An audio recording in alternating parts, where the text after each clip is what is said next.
Mister हाकिम राय, मुझे मालूम सब है, लेकिन मैं तुम्हें बताऊंगा कुछ नहीं। तुम मेरे शरीर के टुकड़े कर दो कि आखिर हमारे शरीर में ऐसा कौन सा हिस्सा है जिसको प्लास से ढीला किया जाएगा या उसे कसा जाएगा। प्लास आते ही मेरे दाएं हाथ का अंगूठा उसने पकड़ा, अंगूठे से उसने दबाना शुरू किए, मेरे हाथ से खून बहने लग पड़ा। एक एक करके उसने सारे मेरे नाखून प्लास से दबा दिए।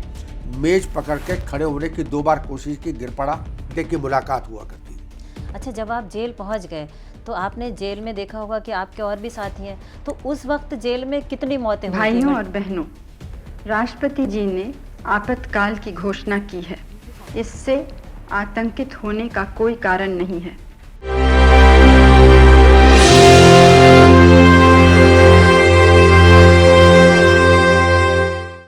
आज के पॉडकास्ट में आप सभी का स्वागत है।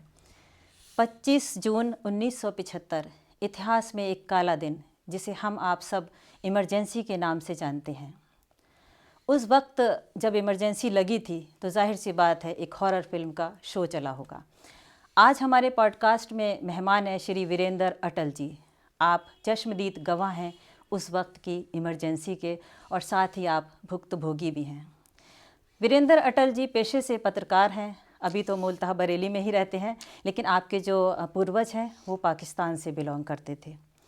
1975 में जब इमरजेंसी लगी तब आप एबीवीपी के सदस्य थे, वही एबीवीपी जो कि बीजेपी की विचारधारा से मिलती जुलती है। आज जो बीजेपी है वह उसकी विचारधारा हुआ करती थी। 1980 में सीधे अटल जी ने बीजेपी ज्वाइन करी, लेकिन उस वक्त से लेकर आज तक आप बीजेपी की विचारधारा से जुड़े हैं। और आपसे ये भी पूछेंगे कि इतने समय से लंबी यात्रा आपने की है, तो आखिर उस बीजेपी ने आपको दिया क्या है। और बहुत सारी बातें, इमरजेंसी का जो दौर था उसमें आपने बहुत सारी यातनाएं झेली हैं। एक बड़ी दर्दनाक कहानी है जो हम सब बरेली के लोग नहीं जानते हैं। तो मैंने ये सोचा कि क्यों ना वीरेंद्र अटल जी की ज़ुबानी वो यातनाएं सुनी जाएं जो सिर्फ हम सुनते थे कि इमरजेंसी में ऐसा हुआ था। तो बहुत बहुत स्वागत है सर आपका। धन्यवाद जी। सर, जैसा कि मैंने कहा कि इमरजेंसी के वक्त में आपने उस दिनों को जिया है, तो सबसे पहला सवाल आपसे ये है कि इमरजेंसी हमारे देश में कब कब लगी थी? 3 मौक़ों पर इमरजेंसी लगी है देश में। 1962 में जब चीन से युद्ध हुआ, तब चूँकि बाहरी हमारे देश से सुरक्षा को खतरा था इसलिए लगाई गई। दूसरा 1971 में जब पाकिस्तान से युद्ध हुआ तो वो भी बाहरी शक्तियों से खतरा था इसलिए लगी। हाँ जी। लेकिन 1975 में जो आपातकाल लगा, 25 जून 1975 में, वो आंतरिक सुरक्षा को खतरा दिखा करके देश की तत्कालीन प्रधानमंत्री इंदिरा गांधी जी ने लगाया था। और वो केवल और केवल मकसद उनका एक था आपातकाल लगाने का कि मैं सत्ता की कुर्सी पर कैसे बरकरार रह जाऊं, बनी रहूं। जबकि इसकी इबारत 12 जून 1975 को लिख दी गई थी। मैं आपको याद दिलाना चाहूँगा और आपके माध्यम से दर्शकों को और युवा पीढ़ी को बताना चाहूँगा कि 12 जून 1975 को इलाहाबाद हाई कोर्ट के जस्टिस सिन्हा जी, जो मूलतः वो बरेली के ही रहने वाले थे, यहीं उन्होंने शिक्षा दीक्षा प्राप्त की और यहीं के बाद वकालत के बाद वो जज बने, श्री जगमोहन लाल सिन्हा जी। उन्होंने एक निर्णय दिया 12 जून 1975 को, और उस निर्णय में उन्होंने इंदिरा गांधी, जो देश की तत्कालीन उस समय प्रधानमंत्री थी, और उनको चुनाव के अयोग्य करार कर दिया। मैं आपको याद दिलाना चाहूँगा, रायबरेली से इंदिरा गांधी के खिलाफ चुनाव लड़े थे समाजवादी नेता स्वर्गीय राय नारायण जी।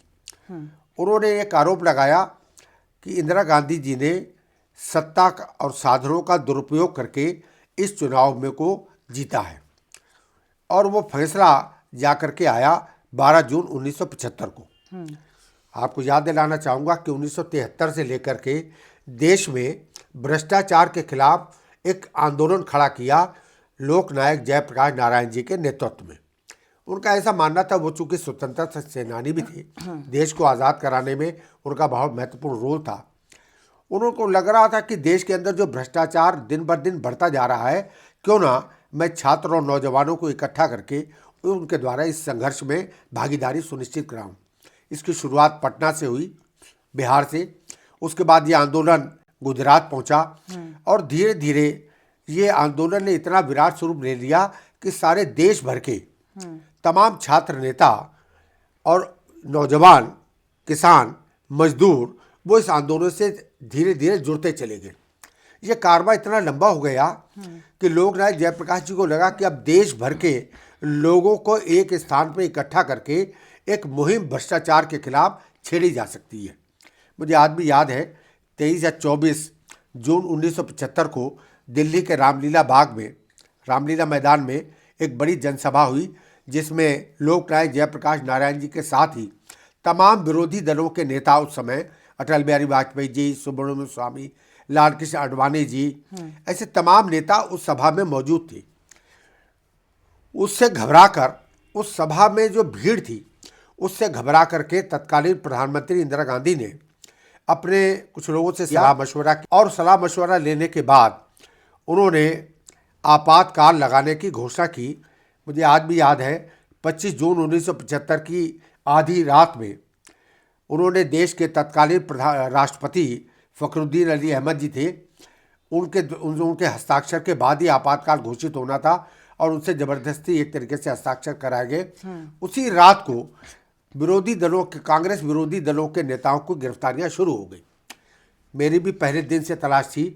मैं उस समय, लेकिन ये जो वक्त था एक कितने लंबे समय तक लगी रही इमरजेंसी? आपातकाल 25-26 जून की आधी रात से लेकर 21 मार्च 1977 तक ये आपातकाल लगा रहा। आपकी उम्र क्या थी उस वक्त? मेरी उम्र ऐसी 24 साल का रहा हुआ। बरेली कॉलेज का स्टूडेंट था मैं। तमाम स्टूडेंट लीडर गिरफ्तार कर लिए गए थे। मैं मूलतः राष्ट्रीय स्वयंसेवक संघ से बचपन से ही जुड़ा रहा हूँ। अखिल भारतीय विद्यार्थी परिषद का मैं प्रदेश कार्यकारिणी का उस समय सदस्य था। लेकिन मेरे जो अगुवाई कर रहे थे उनका ये कहना था कि अभी तुम्हें जेल नहीं जाना है, इसलिए भूमिगत रह करके मैं काम कर रहा था। जब आपने उस टाइम सुना कि आज आधी रात से इमरजेंसी है, जैसे हम लोगों ने सुना था कि नोटबंदी आधी रात से हुई थी, ऐसी इमरजेंसी की जब आपने बात सुनी तो उस वक्त आप कहाँ थे और क्या कर रहे थे और आपको सुनकर कैसा लगा था? 25 जून 1975 को मेरा एक क्लास फेलो था श्री गोपाल मिश्रा, यही गुलाब नगर में रहता था जी। उसकी शादी थी और उसकी शादी में मैं गया था रुद्रपुर। 26 जून को मैं बरेली लौट करके आया। चूँकि उससे पहले 2 दिन भी लगातार मैं अपने परिवार में, मेरे शाहजहानपुर में सबसे छोटी बहन रहती थी, मैं वहाँ गया था, एक फंक्शन था, वहाँ से लौट करके आया बरेली चला गया रुद्रपुर से लौटा। तो 26 जून की रात में मैं घर पर था, कई दिनों का चूँकि सफ़र कर चुका था, थका हुआ था। बरेली के आमला से एक सांसद रहे श्री राजवीर सिंह जी, उनके यहाँ एक वर्कर था, मेरा मित्र था। तो राजवीर जी के कहने पर वो मेरे घर पर आए, मिस्टर विजय कुमार अरोड़ा, जिनका भी स्वर्गवास हो गया। उन्होंने कहा कि ठाकुर साहब ने कहा है कि पुलिस को तुम्हारी तलाश है, इसलिए तुम घर से फरार रहना। मैं 26 जून 1975 से लेकर 28 अक्टूबर 1975 इस बीच में एक भी दिन मैं अपने घर पर नहीं सो पाया। पुराने शहर के सैसवानी टोला में मेरा मकान था और पूरी मुस्लिम आबादी में अकेला मेरा हिंदू का परिवार था जो मैं रहता था। मुझे ना कोई खौफ था ना कोई डर था, सबसे मेरी प्रेम मोहब्बत के साथ मैं रहता था। मेरे एक सहयोगी को पुलिस ने गिरफ्तार कर लिया और मैं आपको भी और आपके दर्शकों को भी एक बात की जानकारी देना चाहता हूं। मैं आज तक महात्मा गांधी का अपने आप को महात्मा गांधी वो मेरे आदर्श कभी नहीं बन सके। मैं चूंकि देश को आज़ाद कराने में क्रांतिकारियों को ज़्यादा योगदान था, ऐसा मेरा मानना है, इसलिए वही मेरे आदर्श रहे। वो चाहे शहीद आजम भगत सिंह हो, राजगुरु हो, चंद्रशेखर आज़ाद हो, ये मेरे आदर्श रहे जी। और मैंने भी कोशिश की। ये मेरा दुर्भाग्य था कि मेरा जन्म ही देश की आज़ादी के बाद हुआ है इस बरेली में, जबकि मेरे सभी बहन भाइयों का जन्म, मेरी 4 बहनें और 3 भाई, आज के पाकिस्तान के डिस्ट्रिक्ट झेलम में हुआ था। मेरा जन्म इसी बरेली में पुराने शहर के कटरा चांद खां में हुआ जी। मैंने वो आपातकाल जो लगा, तो मैं चूंकि उससे पहले पहली बार 1972 में तिहाड़ जेल में 3 दिन में बंद रहा छात्र आंदोलन का लेकर के। बीच चूंकि मेरे 3 साथियों को वहाँ से निष्कासित कर दिया गया था, राष्ट्रपति उस समय फखरुद्दीन अली अहमद साहब थे। हम उनको ज्ञापन देने के लिए गए और ज्ञापन देने के बदले हमको पुलिस ने वहाँ गिरफ्तार किया। उत्तर प्रदेश, बिहार और दिल्ली के छात्र नेता राष्ट्रपति महोदय को ज्ञापन देने गए थे। आप ज्ञापन देने दिल्ली गए थे क्या? मैं दिल्ली गया था। अच्छा। दिल्ली। और राष्ट्रपति, मैं आपकी जानकारी में डाल दूं, देश की आज़ादी के बाद से जी आज तक कोई आंदोलनकारी, यानी 1972 की मैं बात कर रहा हूं आपसे, कोई भी आंदोलनकारी जो राष्ट्रपति भवन के अंदर से हमसे पहले कोई गिरफ्तार नहीं हुआ। हम 75 लोग, बड़े जिसे मेरा भी नाम शामिल था, हम 75 छात्र नेता दिल्ली, उत्तर प्रदेश और बिहार के छात्र नेता उस समय बंद हुए थे। राष्ट्रपति भवन से आपको गिरफ्तार किया गया? राष्ट्रपति भवन के अंदर से। अच्छा, फिर क्या ये हुआ? मेरा सौभाग्यशाली रहा। 3 दिन तिहाड़ जेल में रहने के बाद हम लोगों को बाइज्जत बरी किया गया वहाँ से। और जेल से हमको एक वारंट मिलता है, उस वारंट से फिर हमको रेलवे के विंडो से हमको टिकट लेकर के सफ़र करना होता है। वही मैंने सफ़र किया था। वो पहली मेरी तिहाड़ जेल की यात्रा थी। 3 दिन मैंने वहाँ बिताए, तो इसलिए मुझे जेल से डर नाम की चीज़ खौफ निकल गई थी। ये दूसरी यात्रा हुई मेरी। 28 अक्टूबर 1975 को मुझे गिरफ्तार किया गया। और मैंने जैसे कहा कि देश के क्रांतिकारी मेरे आदर्श रहे हैं। आपातकाल में बड़ा वो खौफनाक मंजर था। उस समय लोग इंदिरा गांधी की बुराई नहीं कर सकते थे। अगर किसी ने कोई अपशब्द कह दिया तो उसे भी जेल की सलाखों के पीछे कैद कर दिया जाता था। बड़ा खौफनाक मंजर था। तो जो पत्रकार थे खबर भी नहीं लिख सकते थे उस वक्त क्या? मैं आपको याद दिलाना चाहूँगा, ये जो 25 जून 1975 को आपातकाल लगा था, उसमें आपातकाल में केवल विरोधी दलों के नेताओं को गिरफ्तारी नहीं किया गया था। उस समय सेंसरशिप भी लागू की गई। और उस सेंसरशिप के चलते किसी भी अखबार में कोई इस बात की हिदायत थी कि आप सरकार विरोधी समाचार नहीं छापेंगे, नंबर 1। और बिना जिलाधिकारी की अनुमति के कोई अखबार में प्रकाशित खबर नहीं हुआ करती थी। एक अधिकारी सरकारी वहीं उन पे प्रेस पर काबिज था कि नहीं लिखोगे? प्रेस पर काबिज था। अच्छा। और डीएम उसको देख लेते थे, या डीएम जिसको भी नियुक्त करते थे वो देखने के बाद ही अखबार छपते थे। मुझे आज भी याद है, शुरू के 3-4 दिन जब मैं अखबार पढ़ा करता था तो कई देश भर के अखबारों में कई पन्ने बिल्कुल ब्लैंक काले छप करके आए, उसमें एक भी खबर नहीं थी। ये विरोध था उस समय। अच्छा, कि हम छापेंगे ही नहीं। हम जब उनको छापने नहीं दिया जा सरकार रहा की बात। तारीफ हाँ, ही लिखना हाँ, थी, हाँ, तो बिल्कुल। छापते कहाँ से खबरें? हाँ, सही बात है। तो एक तरीके से लोकतंत्र की हत्या कर दी गई। लोगों का एक अधिकार था, मौलिक अधिकार, उन मौलिक अधिकारों का हनन कर दिया गया। हमें ना बोलने की आज़ादी थी, ना लिखने की आज़ादी थी, ना हम कहीं विरोध कर सकते थे। आपकी इस बात से याद आ रहा है, तो आज के परिवेश में भी क्या कुछ ऐसा चल रहा है कि मीडिया पर पाबंदी है? मैं इस बात को, मीडिया पर कोई पाबंदी घोषित तो नहीं है। हाँ। अघोषित लोग जरूर अघोषित मानते है। हैं। जी, आप अपनी बात पर आइए, फिर क्या हुआ? मैंने उस समय, चूंकि मैं अहिंसा के आंदोलन जो कहते हैं कि देश को में आज़ादी महात्मा गांधी के अहिंसात्मक आंदोलन से मिली, मैं इसको सिरे से खारिज करता हूं और इसको कतई झूठ का पुलंदा मानता हूं। अच्छा। मैंने उसी लिए आपको याद दिलाना चाहूँगा कि इमरजेंसी के दौरान में हमको आता था कि सरकार के खिलाफ में आपको आंदोलन चलाना है, और मैं अंडरग्राउंड रह करके भूमिगत रहते हुए अपने साथियों के साथ काम करता था। मेरे तमाम साथियों ने बरेली का जो डीएम का ऑफिस है और डीएम का जो निवास है, उन दोनों निवासों पर गेरू से हमने गेट के दोनों तरफ सरकार विरोधी नारे लिखे।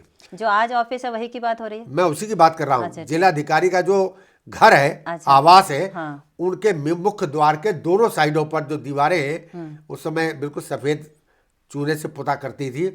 हमने गेरू से लेकर के सरकार विरोधी यहाँ पर नारे लिखे। मैंने ये तय किया था सितंबर के महीने में। आपको याद दिलाना चाहूँगा, लोक नायक जयप्रकाश नारायण जी का 1975 के सितंबर के महीने में उन्होंने सारे देश के युवाओं से इस बात की अपील की कि तानाशाही के खिलाफ और लोकतंत्र की बहाली के लिए आपको संघर्ष में कूदने का संकल्प पत्र भर के देना।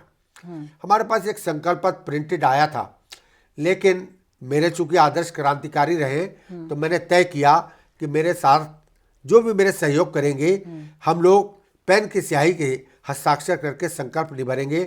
11 साथियों ने मेरे साथ रक्त से, अपने खून से हस्ताक्षर करके, और वो संकल्प लिया था तानाशाही के खिलाफ और लोकतंत्र की बहाली के लिए। अच्छा। हमने इतना ही नहीं किया, मैंने तय किया था कि बरेली शहर के सभी थाने, आईएएस और आईपीएस अधिकारियों के आवास और उनके कार्यालयों पर पोस्टर चिपकाओ अभियान मैंने छेड़ा था। मैंने कई 3-4 टीमें थी उस समय, हमने सब जगह पोस्टर लगाए। बरेली शहर की जो कोतवाली है, उस कोतवाली के मुख्य द्वार पर भी 2 पोस्टर चिपके थे, लेकिन मेरे किसी साथी ने बहकावे में आकर या शेखी बखारने के डर से इस्लामिया इंटर कॉलेज के पास से जो मार्केट बना है, इस्लामिया मार्केट, वहाँ पर कुछ पोस्टर चिपक गए, और उन पोस्टरों को चिपकाते हुए वहाँ के चौकीदार ने भी देख लिया। पुलिस के द्वारा पूछताछ करने पर उस चौकीदार ने, जिसने पोस्टर चिपकाए थे, उसका नाम बता दिया। उसकी चूँकि वहाँ पर दुकान थी, उसने एक ऐसी कहानी गढ़ी, वो चूँकि विद्यार्थी परिषद से निकल गया था और कांग्रेस की सदस्यता उसने ग्रहण कर ली थी। मैं उसका नाम बताना उचित नहीं समझता हूँ, क्योंकि वो भी मेरे साथ जेल में गिरफ्तार हुआ था। उसने एक ऐसी कहानी गढ़ी, मेरे घर पे उसका चूँकि खूब आना जाना था, और उसके कारण से ही कोतवाली का इंस्पेक्टर हाकिम राय था उस समय, जबकि मेरा जो आवास सहसवानी टोला में था वो थाना बारादरी के अंतर्गत आता है। लेकिन मुझे कोतवाली के इंस्पेक्टर ने हाथ में रिवॉल्वर लेकर के, उनके साथ में 14-15 सब इंस्पेक्टर से, सब हाथ में रिवॉल्वर लेकर के मेरे घर में आए थे। बहुत बड़ा मकान, चूँकि 1100 गज में मकान, कोठी बनी हुई थी। तो मैं तो पुलिस को आता हुआ देख रहा था, लेकिन पुलिस वालों के एक दीवार की आड़ में बैठा हुआ था मैं। पहले मैंने सोचा भाग लूँ यहाँ से, पर मुझे लगा ने बहुत दिन हो गए, अब पुलिस के हाथ में गिरफ्तार हो जाना। ऐसे करके मेरी गिरफ्तारी हुई। पुलिस की वैन से मुझे जब कोतवाली लाया गया, और कोतवाली में लाने के बाद मेरे साथ 3rd डिग्री मेथड अपनाना शुरू कर दिया गया हाकिम राय के द्वारा। मुझे आज भी याद है, 28 अक्टूबर 1975 की शाम को 4:30 बजे से हाकिम राय ने मेरी पिटाई शुरू की, और उसने सारी रात मुझे मारा। एक मंजर रात को शायद 12 से 2 बजे के रहा होगा। मुझे हवालात से निकाला गया और हाकिम राय अपने कमरे में ले गए, और कमरे में ले जाते ही मुझे ज़मीन पर पटक दिया गया। 2 पुलिस वालों ने मेरे पैरों में रस्सी से, इंग्लिश का जैसे 8 बनता है, वो रस्सी डाली गई, बीच में लाठी डाली गई। 2 पुलिस वाले इधर से, 2 पुलिस वाले इधर, उन्होंने मुझे उल्टा करके टांग दिया। मेरा सिर नीचे और पैर ऊपर थे, और पैरों के तलुओं पर हाकिम राय ने डंडे बरसाना शुरू किए। तमाम तरीके की वो गालियां देना पुलिस की आदत होती है, वो गालियां भी देता जा रहा था। और सच यकीन मानिए, जब एक हाथ से उसका डंडा एक टूट गया, तो पुलिस वाले ने दूसरा डंडा उसको थमा दिया। मैं आपको जानकारी में डाल दूं, मैं नकल से पास नहीं हूँ और 3rd डिवीज़न स्टूडेंट भी नहीं हूँ। एमए में मेरी फर्स्ट क्लास आई थी, पढ़ने में भी ठीक ठाक था। टीचर भी मुझे बड़ा प्रेम करते थे। घर में भी कभी मैंने मार नहीं खाई, इतना शैतान भी नहीं था। लेकिन पुलिस की उस मार से यकीन मानिए तो मैं टूट गया था, और जब ऐसा लग रहा था मेरा सिर धुना जा रहा है, तो मैंने हाकिम राय कहा कि मैं तुझे सब बताने को तैयार हूँ। शायद क्या पूछना चाह रहे थे वो मुझसे पूछना चाह रहे थे कि आपके इस आंदोलन में कौन कौन शामिल हैं। कुछ नाम उन्होंने बताए जो आरएसएस के प्रचारक थे, विद्यार्थी परिषद के हमारे साथी थे। उन सब नेताओं के विषय मुझे पूछ रहे थे कि यह कौन इस समय कहाँ रहता है। अच्छा। शायद अगर उसी कंडीशन में मुझसे वो पूछते तो शायद मेरे मुंह से अपने साथियों के नाम निकल जाते। लेकिन मुझे दोबारा से ज़मीन पर पटक दिया गया, वो लाठी निकाली गई, रस्सा खोला गया। ये जो 3 से 5 मिनट का समय लगा होगा, उस समय मुझे अपना कमरे में लगे हुए चित्र और खून से मैंने जो संकल्प पत्र पर हस्ताक्षर किए थे, वो सारा मंजर मुझे याद आ गया। ईश्वर की शक्ति थी, माँ भगवती ने मुझे इतनी शक्ति दी। मैंने मेज पकड़ के खड़े होने की 2 बार कोशिश की, गिर पड़ा। तीसरी बार बहुत कस के मजबूती मेज पकड़ करके और मैं खड़ा हो गया और बहुत जोर से मैं चीख पड़ा, मिस्टर हाकिम राय, मुझे मालूम सब है, लेकिन मैं तुम्हें बताऊंगा कुछ नहीं, तुम मेरे शरीर के टुकड़े कर दो। बेतहाशा डंडे उसने मेरे शरीर पे बरसाना शुरू कर दिए। जब वो थक गया मारते मारते, तो उसने मुझसे फिर मेरे लिए आदेश दिया कि हवालात में बंद कर दो। ये क्रम चलता रहा और मुझे हवालात में बंद कर दिया गया। सवेरे शायद 8 और 9 बजे का समय रहा होगा। 29 अक्टूबर 1975 की बात कर रहा हूँ अब मैं आप। जी जी। 28 को मैं गिरफ्तार हुआ। हाँ। 29 अक्टूबर आ गई। अच्छा। मैं सोच रहा था पुलिस की एक किसी आईएएस अधिकारी की एक गाड़ी कोतवाली में एंटर होती है। मैं हवालात की सीखचों से मैंने नज़ारा देखा। मन में अपने सोच रहा था कि काश अगर कोई सीनियर अधिकारी आया है तो वो अगर हवालात के सामने से गुजर जाए।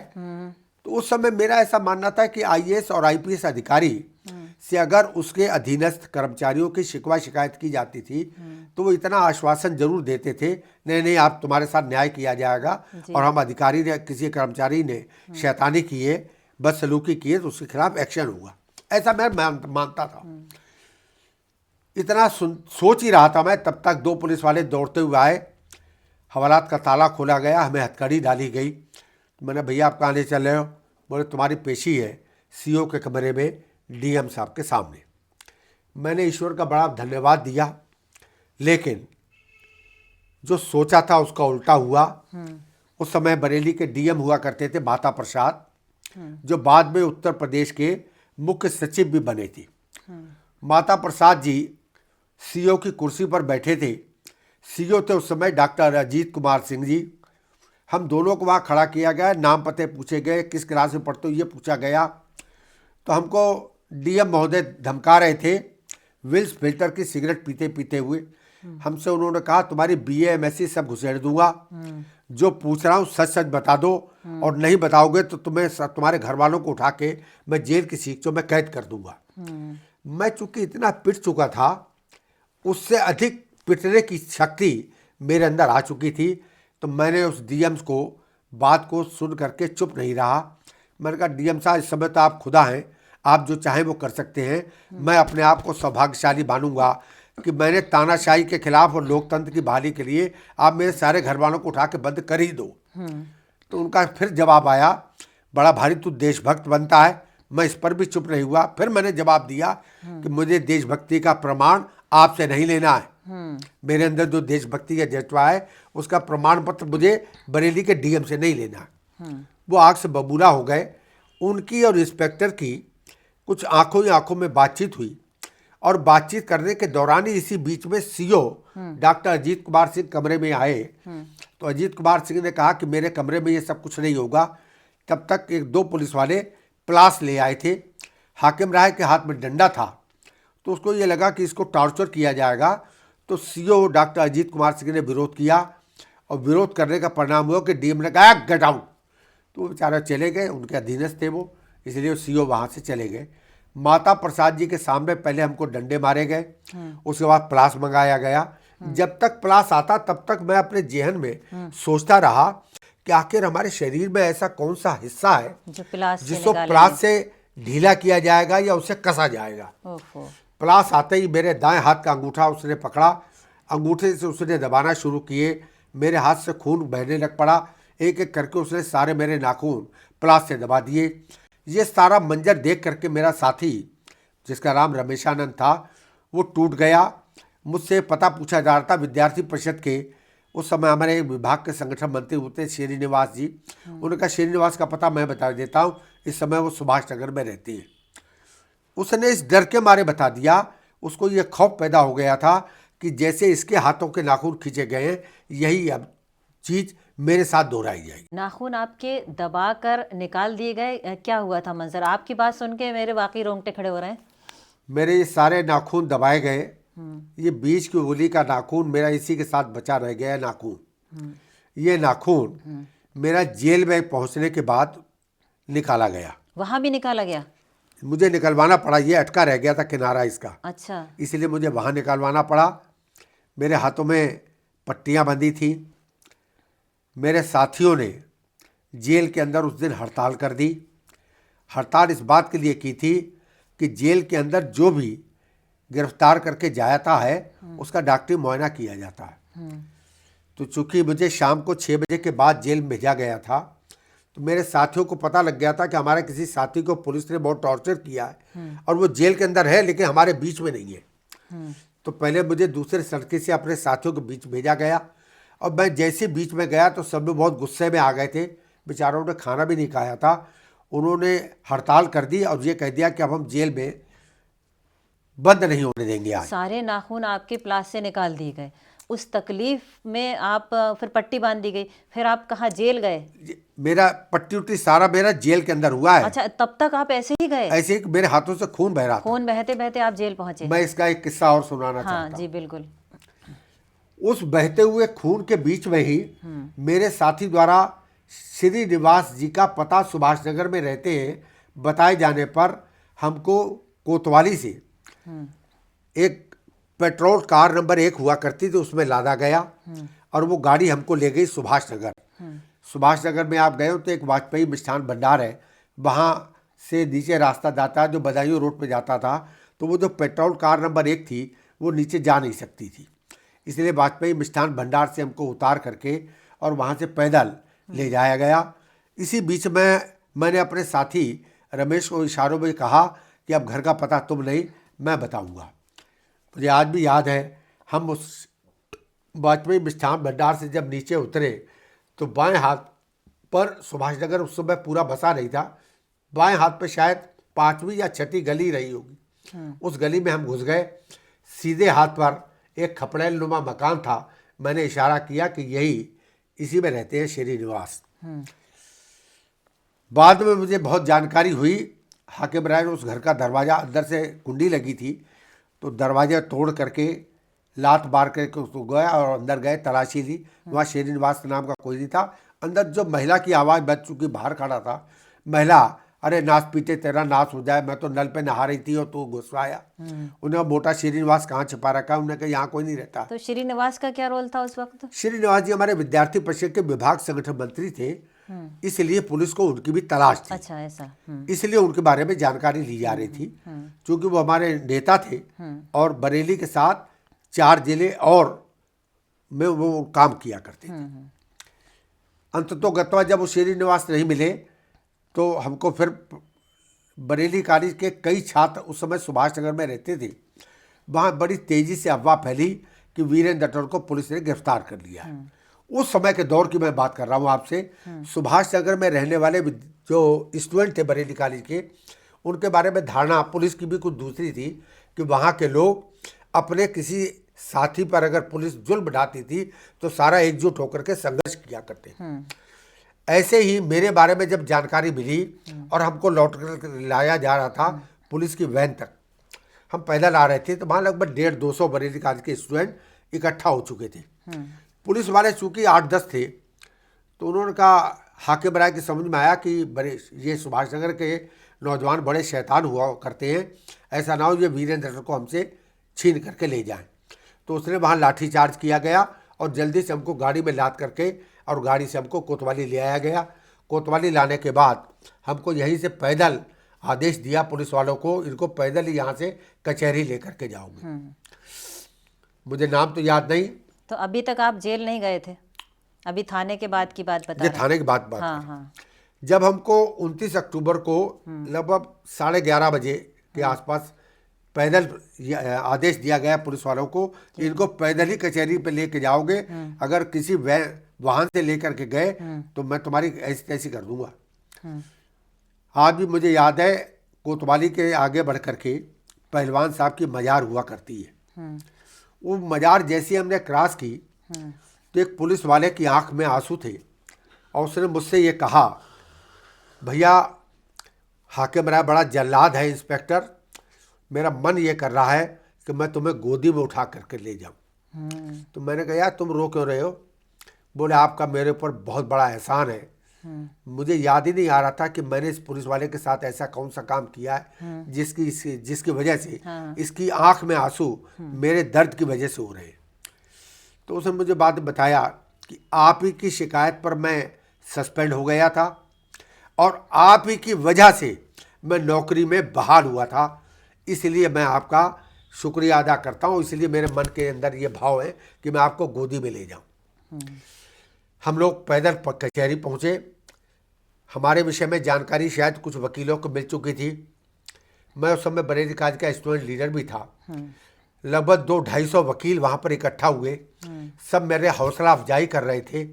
उनमें से एक सीनियर वकील थे श्री प्रेम बहादुर सक्सेना एडवोकेट, जो अब जिनकी मृत्यु हो चुकी है। उन्होंने कहा बेटा चिंता मत कर।